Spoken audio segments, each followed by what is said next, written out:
할렐루야. 네. 오늘 찬양 인도자가 감기가 걸리셔서 찬양을 못하게 되었는데 저에게 이렇게 찬양을 하라는 마음이 주어져서 제가 오늘은 찬양 인도를 하고 한현희 전도사님이 사회를 보도록 하겠습니다.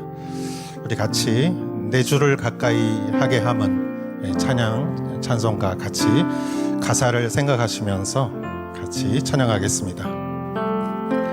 내 주를 가까이 하게 함은 십자가 짐 같은 고생이나 내 일생 소원은 늘 찬송하면서 주께 더 나아가기 원합니다.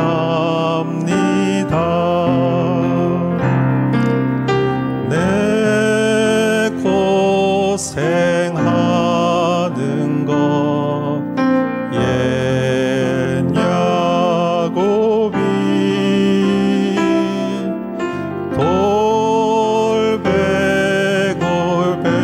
돌베고자 갔습니다. 꿈에도 소원이 늘 찬송하면서 주께 더 나아가기 원합니다. 천성에 가는 길, 천성에 가는 길 험하여도 생명길 되나니 은혜로다. 천사 날 부르니 늘 찬송하면서 주께 더 나아가기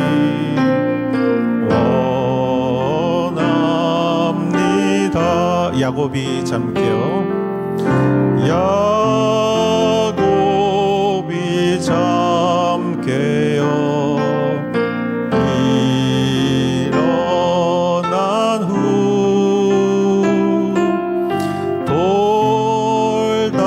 돌단을 쌓은 것 본받아서 숨질 때 되도록 늘 찬송하면서 주께 더 나아가기 원합니다. 야곱이 벌판에서 돌베개 벼고 잠잘 때 얼마나 처량했을까. 그러나 하나님께서 사다리를 통해서 하늘나라의 축복을 보여주셨습니다. 우리의 앞에 어렵고 힘든 일이 있어도 두려워하지 말고 하나님만 의지합시다. 아무것도 두려워 말라.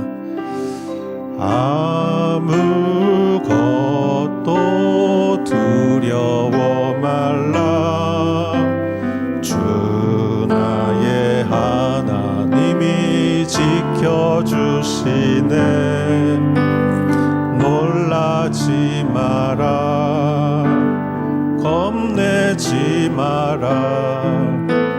주님 나를 지켜 지켜주시네. 아무것도 두려워 말라.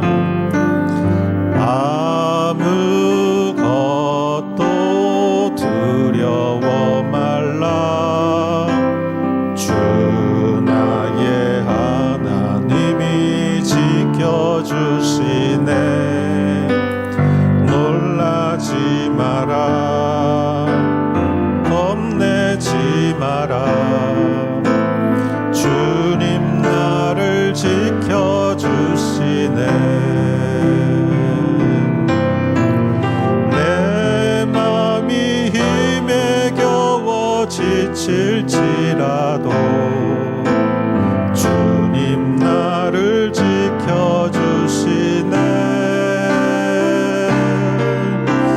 세상에 험한 풍파 몰아칠 때도 주님 나를 지켜주시네.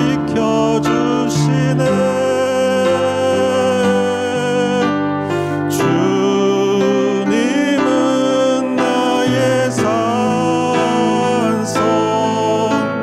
주님은 나의 요새, 주님은 나의 소망, 나의 힘이 되신 여호와. 주님은 나의 산성, 주님은 나의 산성,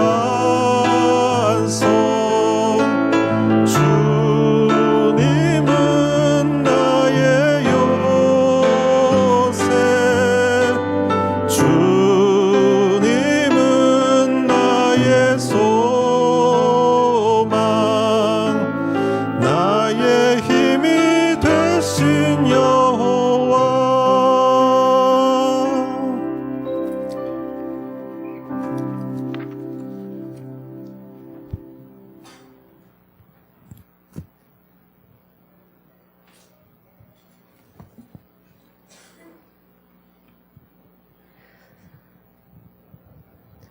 오늘도 변함없이 우리를 사랑하시며 인도하시는 주님, 주님이 세우신 자연의 질서를 따라 올해도 우리에게 이렇게 아름다운 이 가을을 허락하신 은혜를 감사드립니다.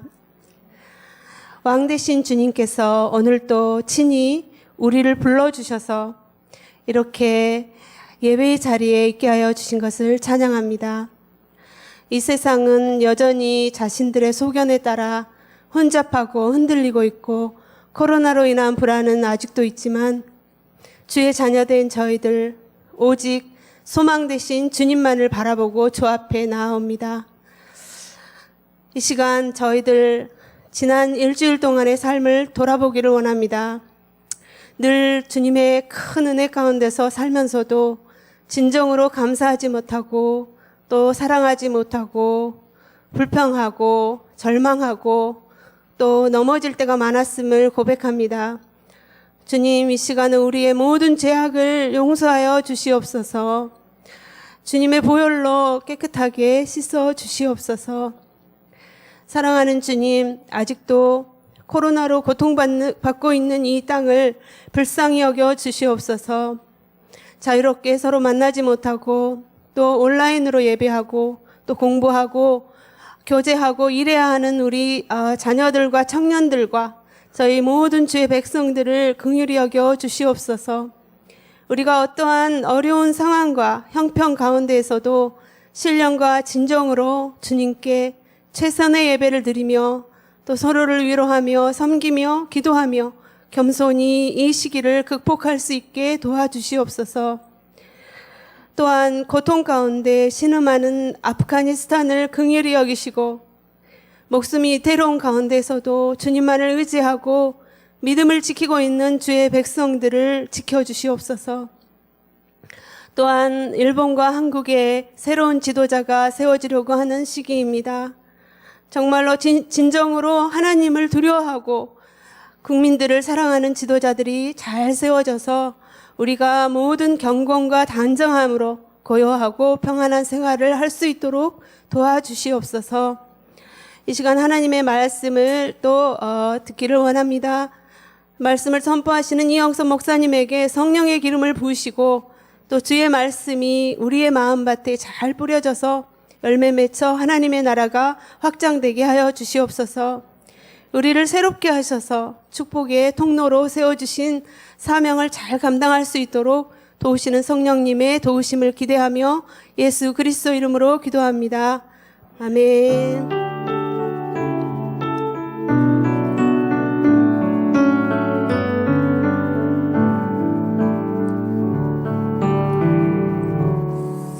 이 시간 주일 2시 예배에 나오신 여러분들과 또 온라인으로 함께 예배드리는 한 분 한 분들을 환영합니다. 함께 축복하며 평화, 하나님의 평화가 찬양하겠습니다. 평화, 하나님의 평강이 당신의 삶에 넘쳐나기를. 평화, 하나님의 평강이 당신의 삶에 가득하기를 축복합니다. 환영하고 축복합니다. 시간에 광고 말씀 드리겠습니다. 생명의 삶입니다. 생명의 삶 10월호가 발간되었습니다. 10월의 말씀은 욥기의 말씀입니다. 우리가 날마다 하나님의 말씀, 우리의 힘 되신 하나님의 말씀으로 날마다 소망의 삶이 될 수 있기를 바랍니다. 두 번째로 가을 찬양 집회가 있습니다.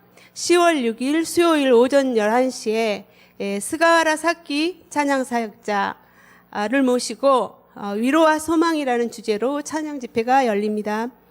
찬양을 통해서 우리 코로나 시기지만 우리가 정말 멈추지 말아야 할 것, 영혼 구원하는 하나님의 일에 또 동참할 수 있도록 전도의 기회가 될 수 있도록 함께 중보해 주시고 참여해 주시고 또 초대해 주셨으면 감사하겠습니다.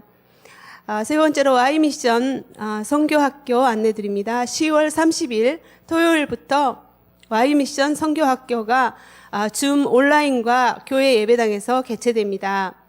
참가 희망자는 사무실에 연락해 주시기 바랍니다. 참가비는 무료이고 교재비는 1,200엔 교재비입니다. 기간은 10월 30일부터 12월 4일까지 총 6주 과정인데 매주 토요일 오후 5시 30분부터 시작할 예정입니다. 많은 참여 바랍니다. 오늘 주신 하나님의 말씀 봉독하겠습니다. 오늘 하나님의 말씀은 요한계시록 16장 1절부터 9절 말씀입니다. 사회자가 봉독하겠습니다. 그때 나는 성전에서 7 천사에게 말씀하시는 큰 소리를 들었습니다. 너희는 가서 하나님의 진노가 담긴 7 대접을 땅에 쏟으라. 이에 첫 번째 천사가 가서 그의 대접을 땅에 쏟았습니다. 그러자 짐승의 표를 받고 그 우상에게 절한 사람들에게 흉측하고 독한 종기가 돋아났습니다. 두 번째 천사가 그의 대접을 바다에 쏟았습니다. 그러자 바닷물이 죽은 사람의 피와 같이 변하고 그 가운데 사는 모든 생물이 죽었습니다. 세 번째 천사가 그의 대접을 강과 샘에 쏟았습니다. 그러자 그것이 피가 됐습니다.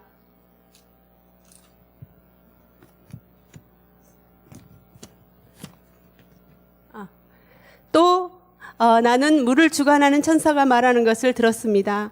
지금도 계시고 전에도 계셨던 거룩하신 이여, 주는 공의로우십니다. 이는 주께서 이것들을 심판하셨기 때문입니다.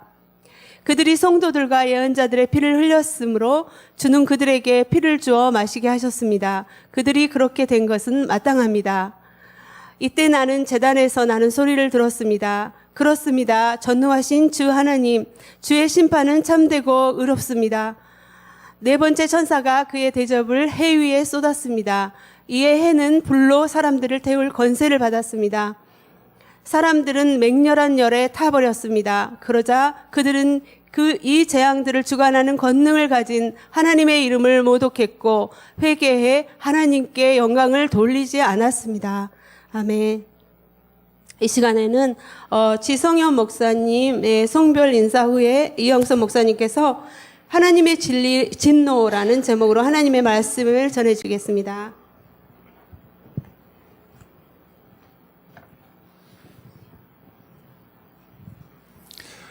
네, 작년 1월부터 전 세계에 코로나가 번졌고 교회가 참 어려운 시기에 부임하셔서 교회에 또 새벽 기도와 찬양과 정말 많은 또 사역에 섬겨주셨고 지성현 목사님께서 섬겨주셨던 지성현 목사님께서 이제 관서학원대학교 대학원에 대학원 공부에 전념하기 위해서 9월부로 이임을 하시고 이제 대학원을 더 들어가서 공부에 전념하고 학위를 위해서 이제 공부를 하십니다. 그래서 오늘 저희에게 인사를 하는 시간이 왔습니다. 예, 우리 박수로 한번 맞이하겠습니다.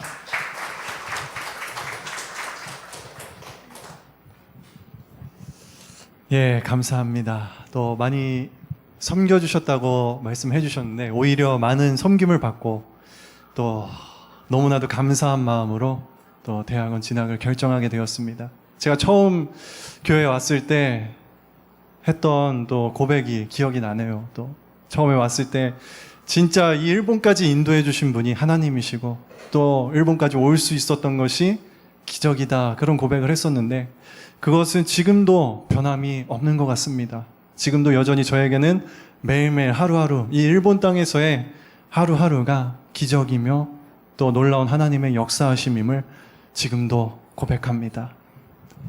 교회는 이임하게 되지만 앞으로도 계속해서 일본 선교의 사명을 감당할 수 있도록, 또한 특별히 대학원 사역을 위한 주님의 선교 사명을 잘 감당해낼 수 있도록 여러분들 기억해 주시고 또 기도해 주시기를 부탁드리겠습니다.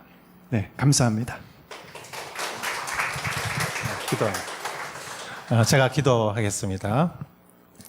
하나님께서 우리에게 가장 어려웠던 시기에 지성현 목사님을 보내주시고 참 낮은 곳에서 섬기셔서 교회를 위하여 참 귀한 섬김을 우리에게 섬겨주셨습니다. 이제 고베에 있는 또 젊은이들에게 다가가 선교를 하며 또 이 일본 땅에서 주님의 학문을 배우고자 합니다. 하나님의 사역자가 한 명 태어나는 것이 얼마나 귀한 일인지요. 지성현 목사님을 축복하시고 하나님께서 항상 인도하여 주시옵소서. 예수님의 이름으로 기도했사옵나이다. 아멘. 감사합니다.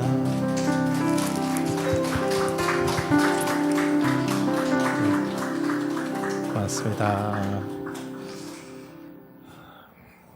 네.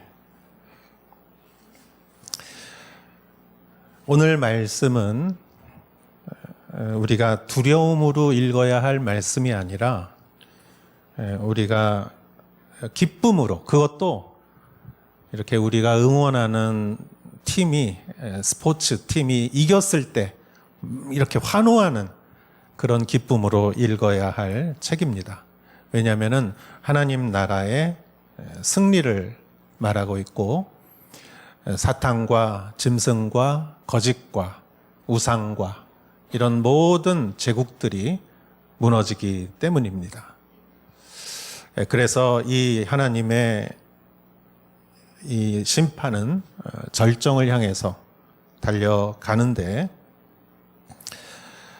일곱 대접의 재앙이 오늘부터 시작이 됩니다. 그런데 하늘나라의 이 영적 전쟁의 사령부에는 모든 정보가 다 이렇게 들어올 거예요. 여러분, 전쟁 영화를 보면 전쟁의 모든 상황을 사령부에서 그 현황을 다 파악하고 있어요.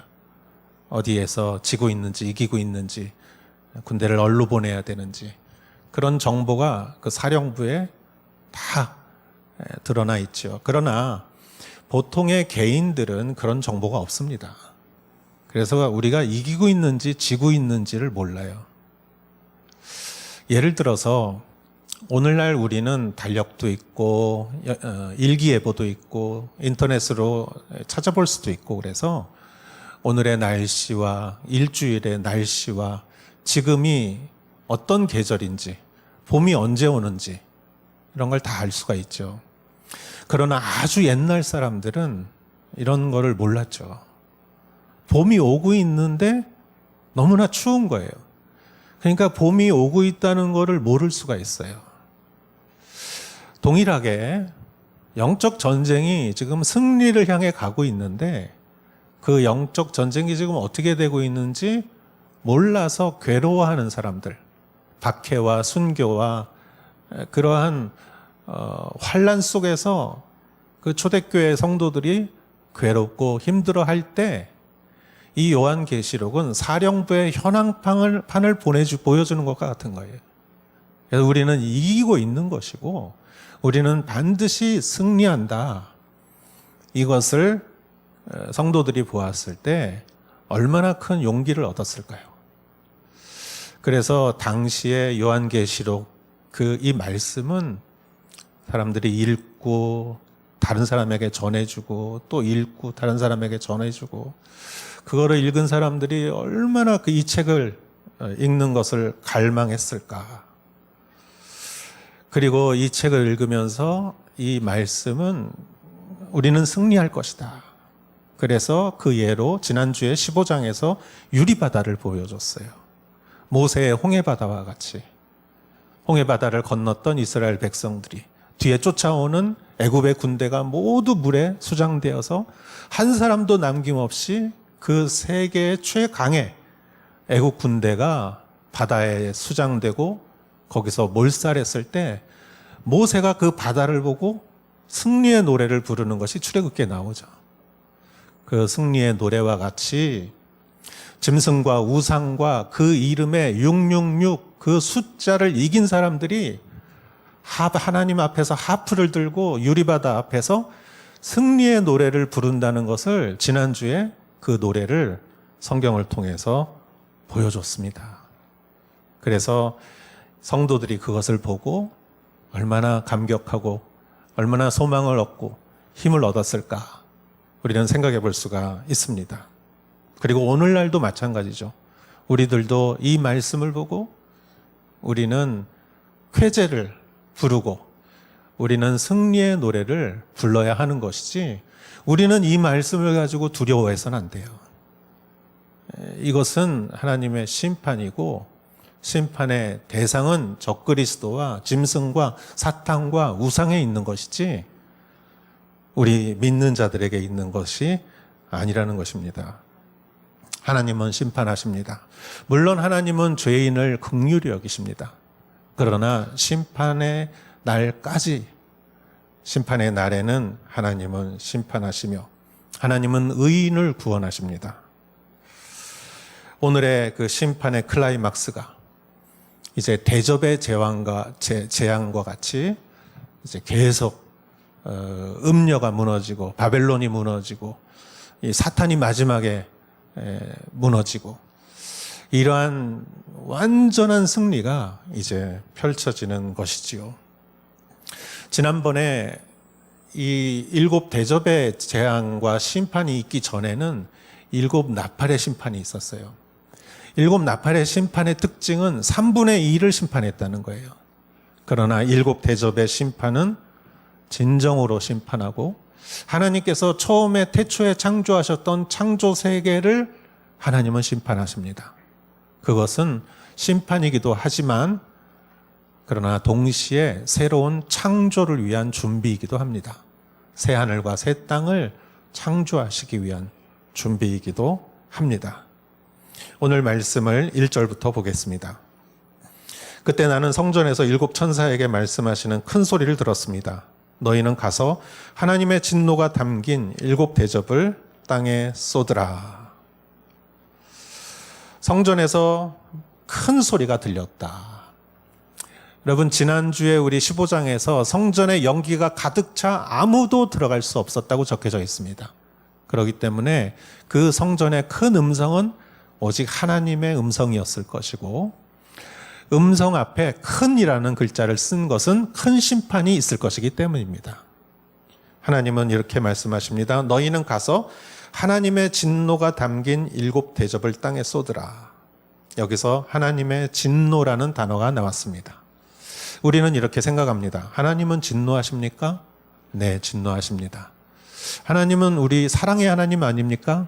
네, 사랑의 하나님입니다.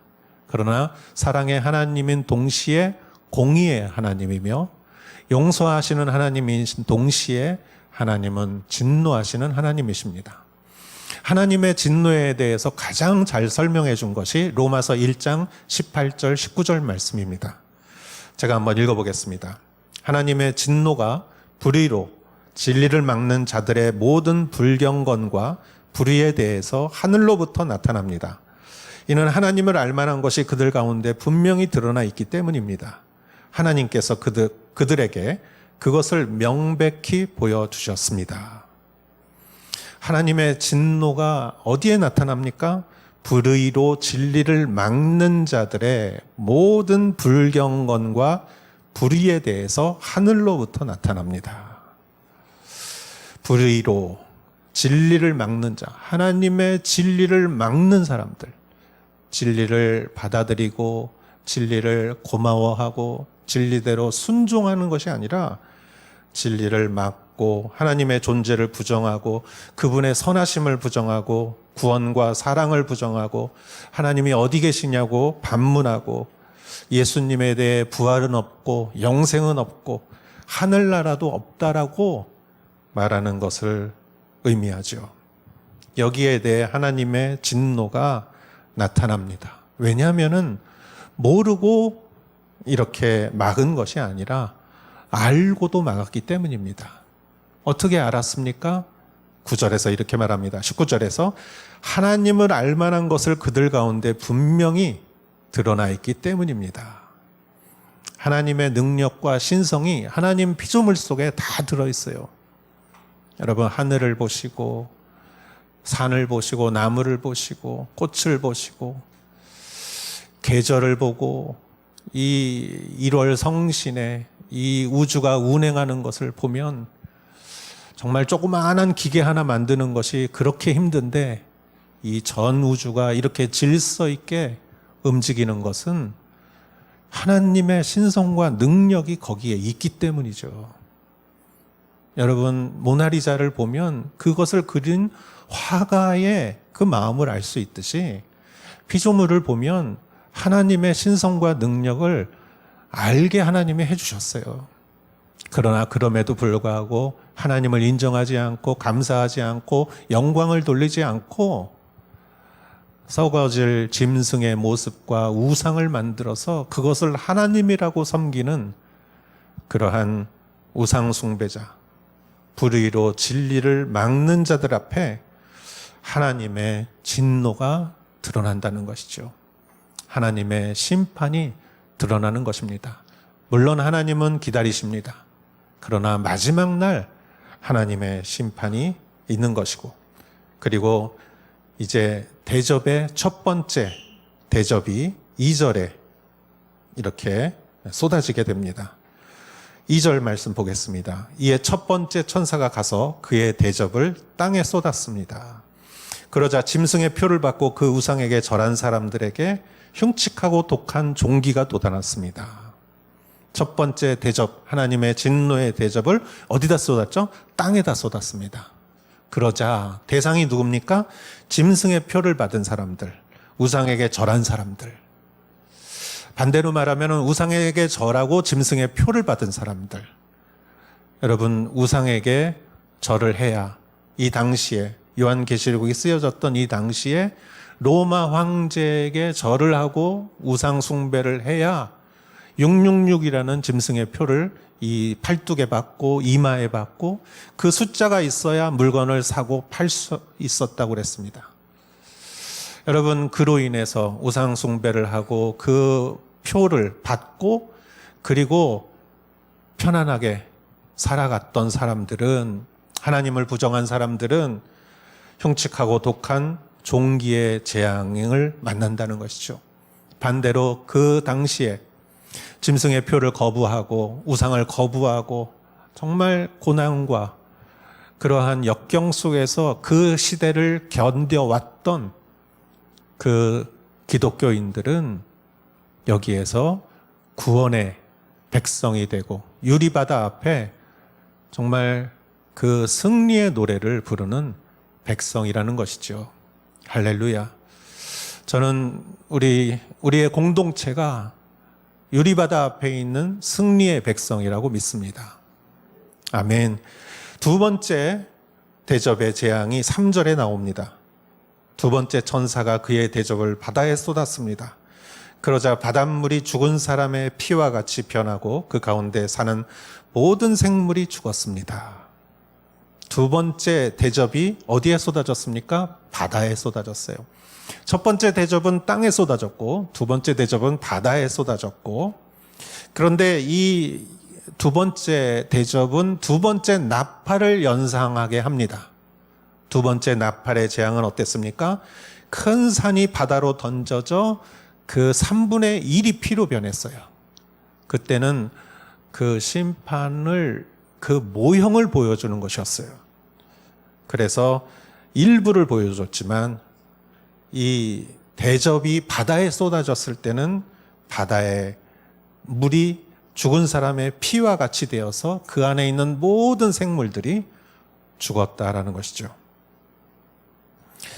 세 번째 대접의 재앙은 4절에서 7절 말씀입니다. 4절, 세 번째 천사가 그의 대접을 강과 샘에 쏟았습니다. 그러자 그것이 피가 됐습니다. 또 나는 물을 주관하는 천사가 말하는 것을 들었습니다. 지금도 계시고 전에도 계셨던 거룩하신 이여, 주는 공의로우십니다. 이는 주께서 이것들을 심판하셨기 때문입니다. 그들이 성도들과 예언자들의 피를 흘렸으므로 주는 그들에게 피를 주어 마시게 하셨습니다. 그들이 그렇게 된 것은 마땅합니다. 이때 나는 제단에서 나는 소리를 들었습니다. 그렇습니다. 전능하신 주 하나님, 주의 심판은 참되고 의롭습니다.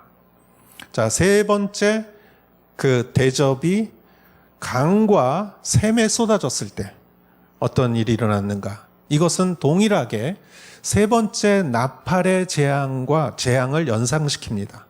세 번째 나팔의 재앙이, 나팔이 불려졌을 때 쑥이라고 하는 별이 떨어졌고 강과 샘의 물 3분의 1이 쑥으로 변하고 그 쑥은 독이었습니다. 그래서 그 물을 마시는 사람들이 죽었다라고 성경에 적혀져 있습니다. 그러나 여기서는 세 번째 대접이 강과 샘이면 사람들이 마시는 물이죠. 모두 피가 되게 했습니다. 모두라고 적혀져 있습니다. 완전한 심판이며 목마름의 시작이 된 것이죠. 그런데 이 세 번째 대접이 쏟아질 때 이 심판에 대해서 천사가 한마디를 거둡니다. 5절에 물을 주관하는 천사가 이 심판은 하나님 옳은 심판입니다. 이렇게 말을 합니다. 거룩하신 이여 주는 공의로우십니다. 이는 주께서 이것들을 심판하셨기 때문입니다. 하나님이 하신 일에 대해서 천사가 동의를 하는 것이죠. 하나님, 이것은 옳은 일입니다. 잘못되거나 편견에 의한 것이 아닙니다. 이것은 옳은 일입니다. 의로운 일입니다. 라고 천사가 인정을 하죠. 그런데 천사 이외에 또 한 음성이 들립니다. 그것이 6절입니다.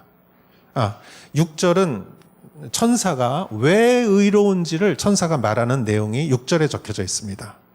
왜냐? 그것은 그들이 성도들과 예언자들의 피를 흘렸으므로 라고 적혀져 있습니다. 여기서 그들은 모든 사람을 말하는 게 아니에요.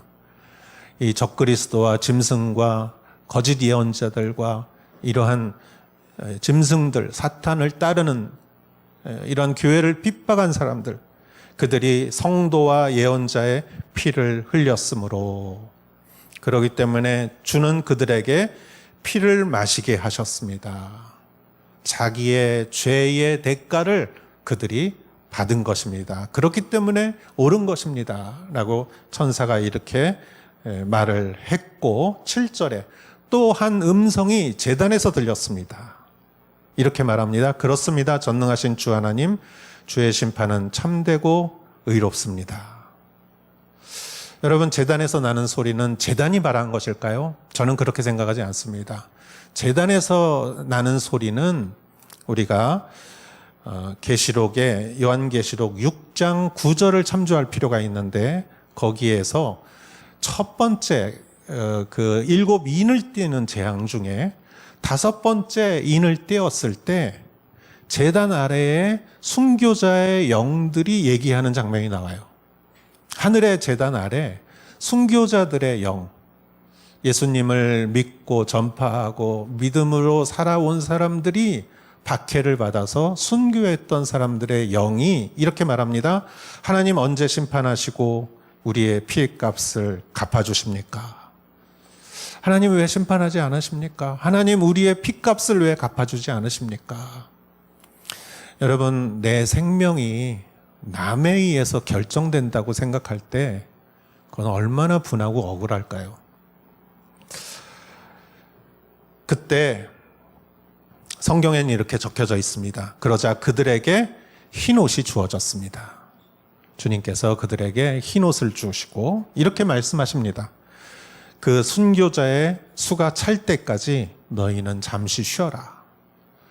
순교자의 수가 찰 때까지. 하나님은 그때까지 심판을 미루시는구나.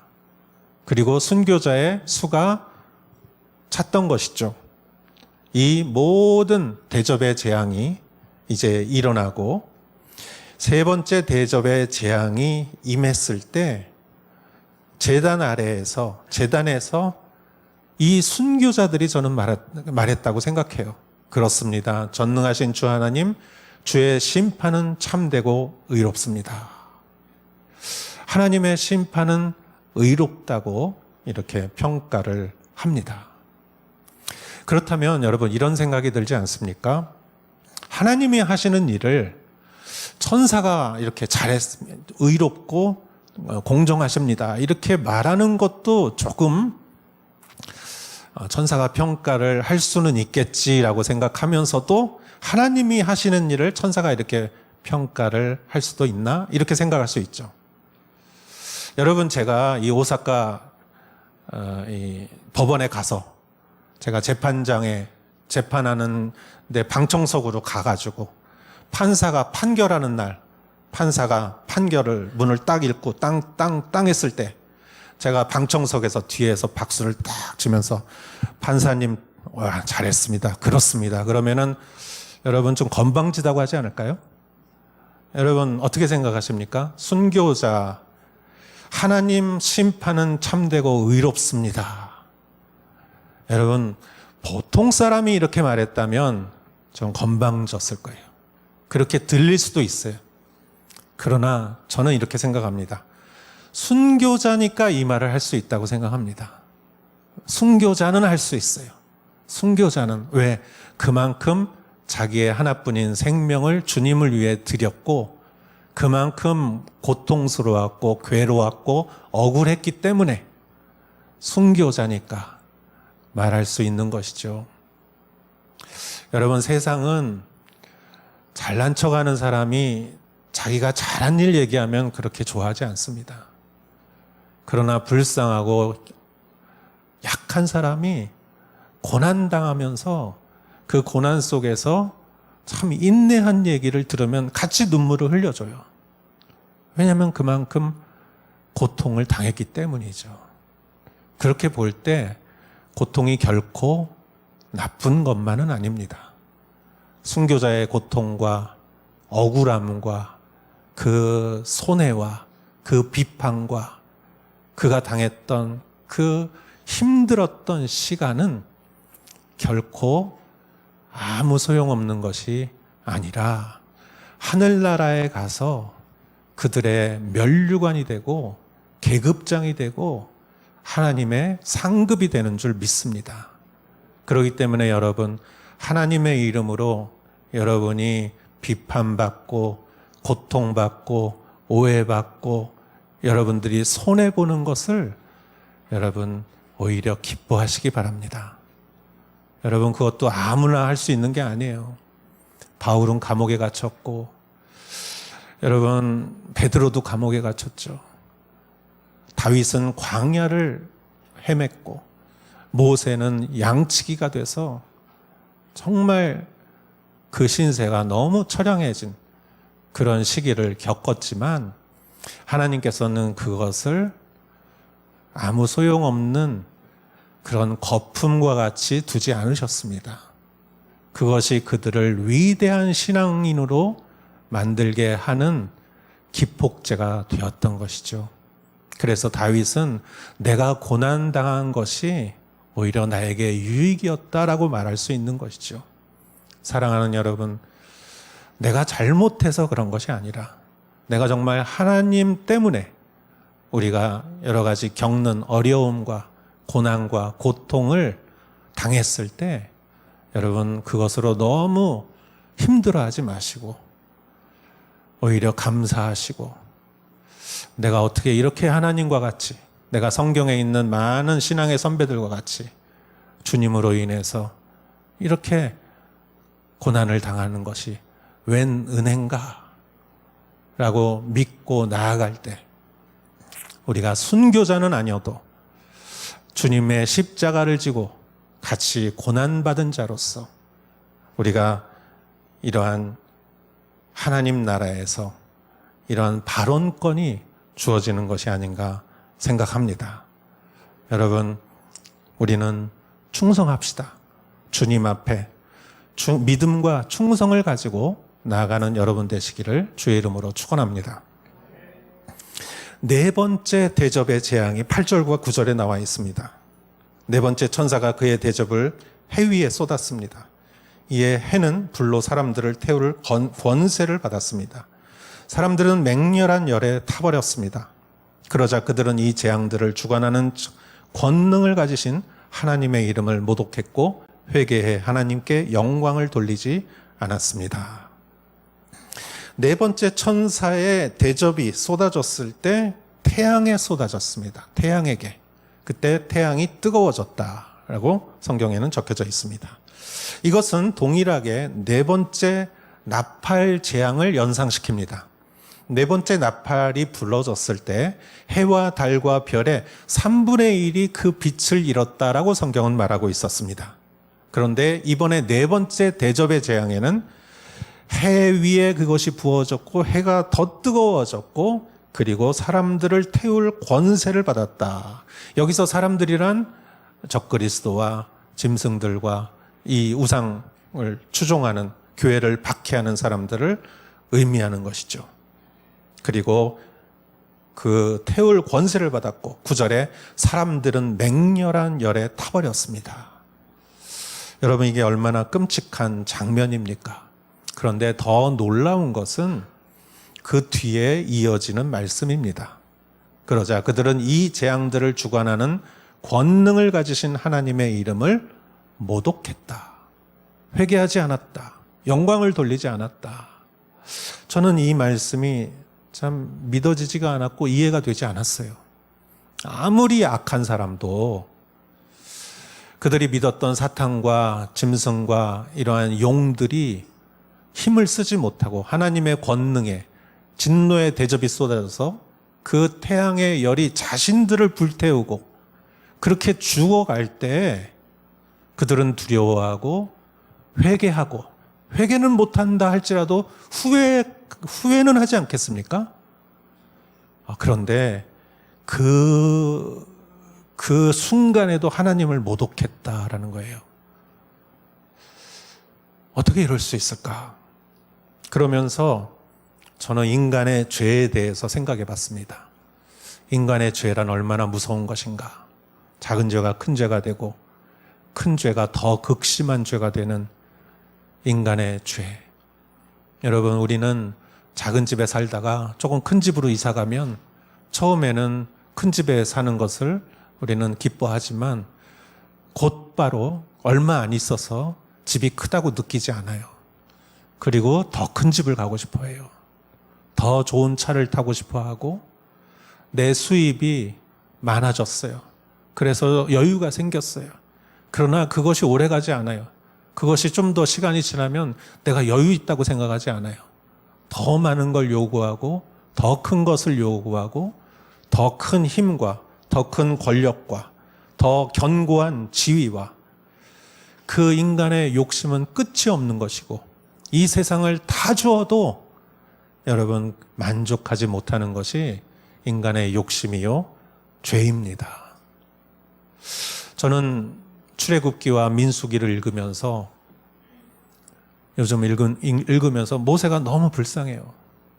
40년간 왕자로 살았고 또 40년간 전혀 다른 양치기로 살았고 그리고 40년간 80세부터 40년 동안 광야에서 죽도록 고생해서 이스라엘 백성들을 인도했는데 요단강을 건너서 가나안 땅에 들어갈 때 모세만 못 들어갔어요. 하나님이 1순위로 모세를 먼저 가게 해야죠. 그 공헌을 생각하면 모세가 1순위가 아니라 0순위죠. 근데 왜 하나님은 모세만큼은 가나안에 들어가지 못하게 하셨을까? 가만히 생각해 보면 모세가 가나안까지 들어갔으면 모세가 아마 하나님이 되어버렸을 거예요. 이스라엘 백성들은 하나님을 안 믿고 모세를 믿었을 거예요. 반석에서 이스라엘 백성들이 하도 불평하니까 반석을 치면서 물이 나오게 했잖아요. 하나님이 명하라고 그랬는데 반석을 쳤다는 거는 너희들한테 이 물을 주는 건 나다. 이 교만이 자기도 모르게 드러난 거예요. 가나안 땅까지 들어갔다면 모세는 타락했을 거예요. 여러분 솔로몬을 생각해 보십시오. 다윗의 아들이요.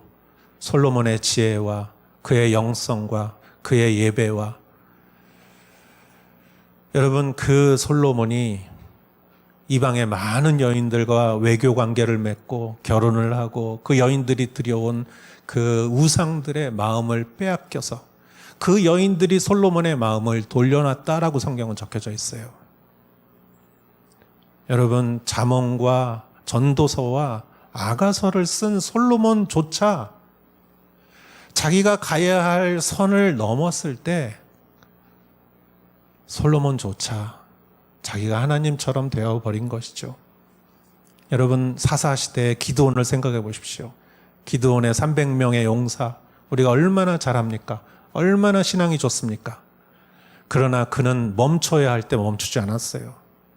그리고 적을 끝까지 쫓아갔고 그것을 협력해 주지 않았던 이스라엘 동포들에게 가시로 그들을 징계했어요. 그리고 기드온과 그 아들의 최후는 정말 비참했습니다. 왜일까요? 그 이상을 갖기 때문이죠. 그런 의미에서 우리에게 끝이 있다는 것은 축복인 것 같아요. 내가 가야 할 길에 끝을 아는 사람은 지혜로운 사람입니다.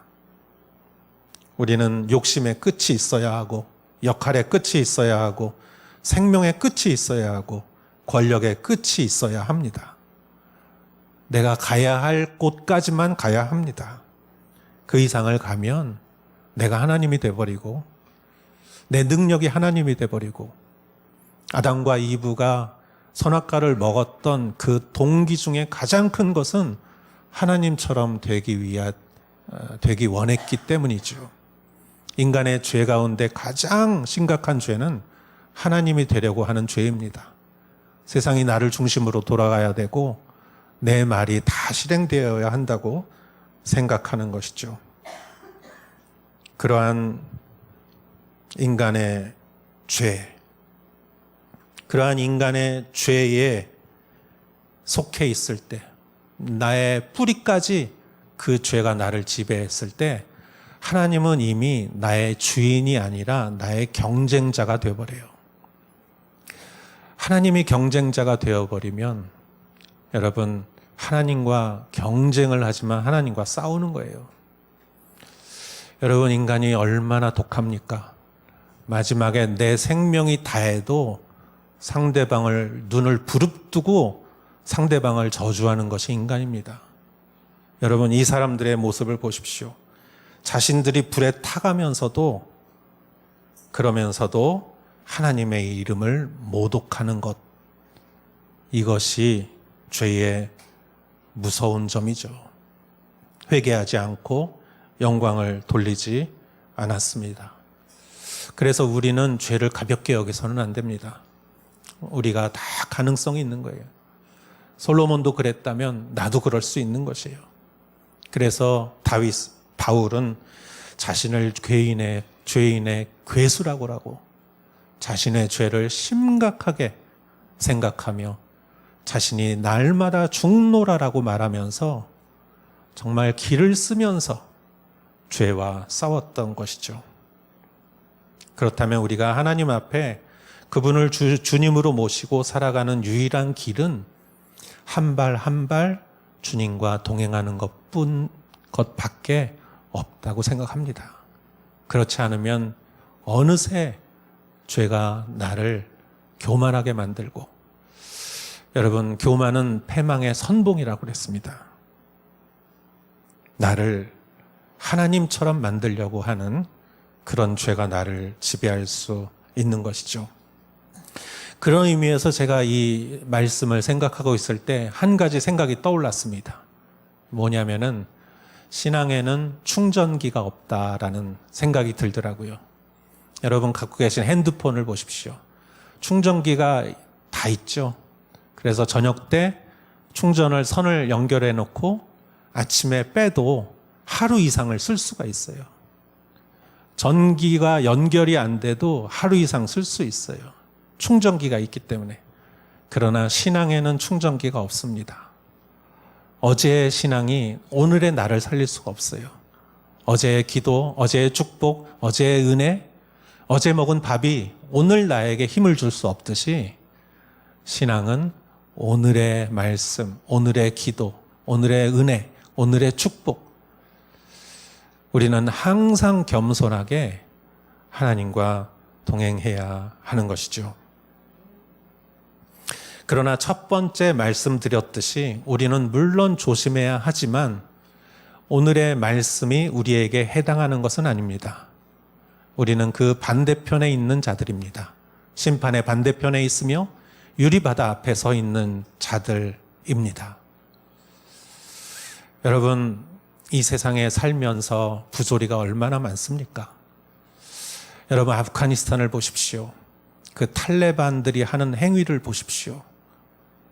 그런데 왜 그들이 그 나라를 통치하게 하나님은 놔두십니까? 이 세상도 여러분 공정합니까? 완전히 공정하진 않죠.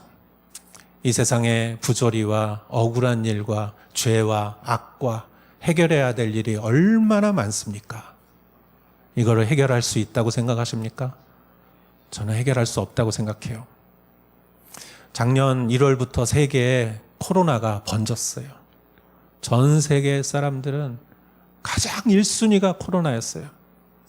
격리하고 록다운을 하고 백신을 개발하고 마스크를 쓰고, 그래도 이 전 세계에 퍼진 코로나를 2년이 되어 가는데 아직도 막지 못했어요. 변이가 일어나고 더 인원수가 증가하고. 그렇다면 여러분, 에덴 동산에서 시작되었던 죄와 악은 어떻습니까? 코로나보다 더 지독하게 인간의 깊은 곳을 장악해가고 스며드는 죄와 악이, 에덴 동산부터 시작됐던 그 죄악이, 여러분, 코로나도 점령하지 못하는 인간이 그 죄악을 점령할 수 있을까요? 그러나 이러한 모든 죄와 악과 바빌론과 음녀와 이런 모든 세력들이 완전히 멸망하는 때가 옵니다. 그 때가 바로 오늘 성경에 나오는 이 때를 말하는 것이죠. 그것에 대해서 성경은 자세히 말하고 있어요. 그리고 이 말씀을 보면서 우리는 정말 쾌제를 울려야 돼요. 우리는 승리의 노래를 불러야 돼요. 왜냐하면 이 모든 것들, 사탄과 음녀와 바벨론과 이 적그리스도와 짐승과 이 거짓 예언자와 이 모든 것들이 완전히 다 소멸하고 멸망하는 날이 오는 것입니다. 그래서 여러분, 오늘날 우리 주변에 이러한 일들이 있고 어렵고 힘들고 해결되지 않고 이렇게 역설적인 일들이 있다고 해서 여러분 실망하거나 포기하지 마십시오. 왜냐하면 반드시 이러한 심판이 오기 때문입니다. 우리가 해야 할 일은 오직 오늘 하루를 하나님에 대한 믿음과 말씀과 은혜로 살아가는 것이에요. 그렇게 살아가는 자들에게 하나님은 승리를 주시고 영생을 주시고 하나님의 나라의 백성으로 삼아 주시는 것이죠. 여러분은 패배자가 결코 아닙니다. 우리들은 완전한 승리자입니다. 기도하겠습니다. 하나님 아버지, 우리의 인생은 우리의 생명이 닿을 때까지가 아니라 요한계시록에서 나오는 새하늘과 새 땅, 이 때가 우리의 영원한 인생입니다. 이 땅만 바라보지 않게 하시고 정말 하나님 나라의 이 심판과 새하늘과 새 땅과 영생을 바라보며 오늘을 사는 자들이 되게 하옵소서. 예수님의 이름으로 기도했사옵나이다. 아멘. 우리 다 같이 일어나시어 보원 찬송 드리겠습니다.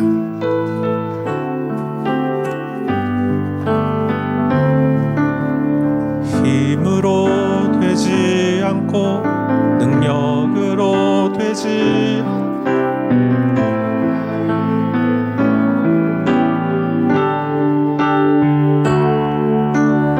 힘으로 되지 않고 능력으로 되지 않는 오직 나의 영으로 인해 오직 주의 성령으로 인해 높은 산도 그 앞에서 다 낮아지네 오직 주의 성령으로 인해 성전은 다시 세워지리라.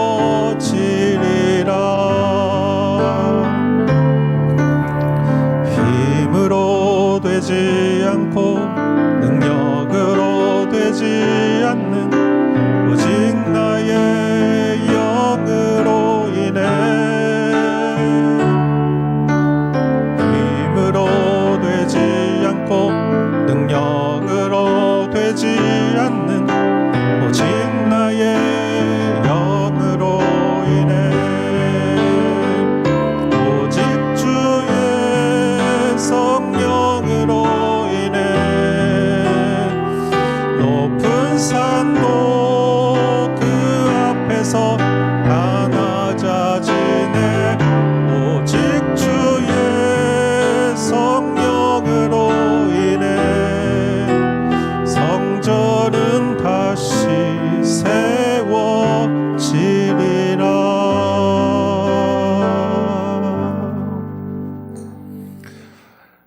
우리의 예배를 받으시고 우리를 통하여 영광을 받으실 주님, 우리의 여기에 모든 예배자가 그 마음과 심령이 소생되게 하시고 하나님이 주시는 하나님의 나라의 소망과 능력을 받게 하시고 하나님 아버지, 우리가 어렵고 힘든 생활을 이어가고 있지만 주님, 우리가 정말 유리바다 앞에서 부를 승리의 노래를 믿고 생각하며 오늘 하나님과 함께 동행하며 살아가는 것을 내 기쁨으로 여기고 내 만족으로 여기게 하여 주시옵소서. 이 예물을 주님 받아주시고 드린 손길을 기억하옵소서.